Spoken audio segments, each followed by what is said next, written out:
মনে করেন একটা পরীক্ষা হয়েছে 168-তে, আপনি পাইছেন 40, তাহলে আসলে কত নাম্বার পেয়েছেন কমেন্টে জানান। আপনার নাম্বার হচ্ছে 23.81%, মানে আপনি আসলে 5 নাম্বারও পান নাই। এই 168টা কি জানেন? এই 168 হচ্ছে সপ্তাহে 7 দিন 24 ঘন্টা করে, আপনার প্রতি সপ্তাহে 168 ঘন্টা থাকে। আর এই যে 40 ঘন্টা, এই 40 ঘন্টা হচ্ছে আপনি কোথাও যদি রেগুলার জব করেন সপ্তাহে 5 দিন 9টা থেকে 5টা, সেটা হচ্ছে 40 ঘন্টা। কিন্তু আপনি যদি কোনো একজন ইউনিভার্সিটি স্টুডেন্ট হয়ে থাকেন, আপনি দেখবেন সপ্তাহে আপনি যতগুলো ক্লাস করেন এবং যত ঘন্টা ক্লাস প্রত্যেকটা আপনি হিসাব করলে দেখবেন যে সেটা হয়তো প্লাস মাইনাস সেই 40 ঘন্টাই হবে। দেখেন, আমরা শুধুমাত্র সপ্তাহে 5টা দিন ক্লাস করে রেগুলার একটা জব করে এই যে 40 ঘন্টা, এই 40 ঘন্টা আমাদের টোটাল সপ্তাহের 168 ঘন্টার 4 ভাগের 1 ভাগও না। এরপরও কেন জানি আমরা আসলে নিজেদের জন্য সময় পাই না, স্কিল ডেভেলপমেন্টের জন্য সময় পাই না, প্যাশনের জন্য আমরা সময় পাই না। এর কারণ কি জানেন? আমাদের কখনোই ভাবা হয় না আমাদের সময়গুলো কোথায় নষ্ট হচ্ছে। আমাদের কখনোই ভাবা হয় না এখন আমি যেই কাজটা করছি এই কাজটা কি আমার জন্য প্রয়োজনীয় নাকি প্রয়োজনীয় না।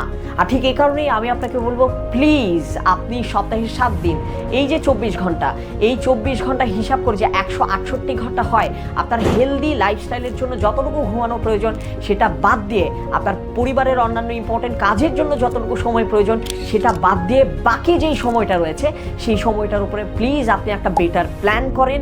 আপনি কতটুকু সময় আপনি কোথায় ব্যয় করবেন সেটা আপনাকে অনেক বেটার একটা টাইম শিডিউলের ভিতরে আসলে নিয়ে আসতে হেল্প করবে। আমি যদি আমার এক্সাম্পলটা আপনাদের সাথে শেয়ার করি, হয়তো সবার এক্সাম্পল সবার সাথে ম্যাচ করবে না, বাট আমি যদি এরপরেও শেয়ার করি, 168 ঘন্টা থেকে আমি সবার আগে 56 ঘন্টা যেটা আমার ঘুমের জন্য সেটা হচ্ছে আমি বাদ দিয়ে দিই, এতে করে আমার 112 ঘন্টা থাকে।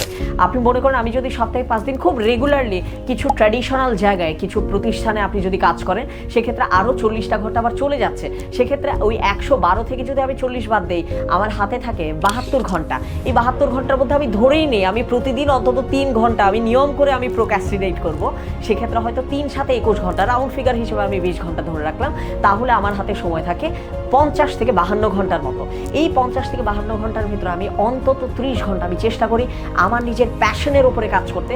বাকি 20 ঘন্টা আমি রেখে দেই আমার ফ্যামিলির অন্যান্য বিভিন্ন ধরনের ক্রাইসিস থাকে, বিভিন্ন ধরনের আমাদের সামাজিক ইভেন্টে যেতে হয়, ফ্রেন্ডসদেরকে সময় দিতে হয়, নানান জায়গায় আমাদের আসলে সময়গুলো চলে যায়। সো এই যে আমি হিসাবটা আপনাকে দিলাম, কেন দিলাম? কারণ আমার এই হিসাবের পর আমার নিজের প্যাশন নিয়ে কাজ করার জন্য, আমার নিজের শেখার জন্য, আমার নিজের ডেভেলপমেন্টের জন্য আমি কিন্তু তাও সপ্তাহে আমার পক্ষে আসলে 30 ঘন্টা বের করা সম্ভব, যেটা কিনা প্রতিদিন গড়ে 4 ঘন্টা প্লাস মাইনাস।